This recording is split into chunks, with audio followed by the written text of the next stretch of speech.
Baloch news में खबरों ने अपडेट जो सिलसिलो जारी है। रुकन बोर्डा का खबर शामिल कंदा हलो।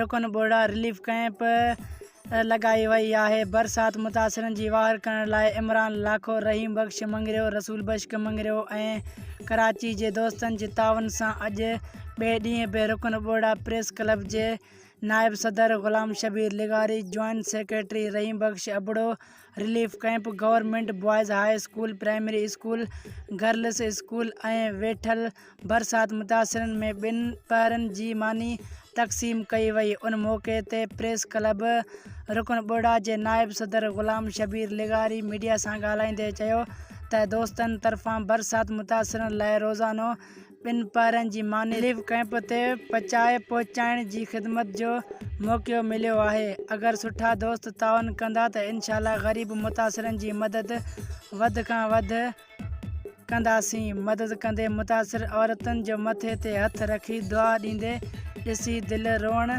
ते भरिजी पवंदी आहे।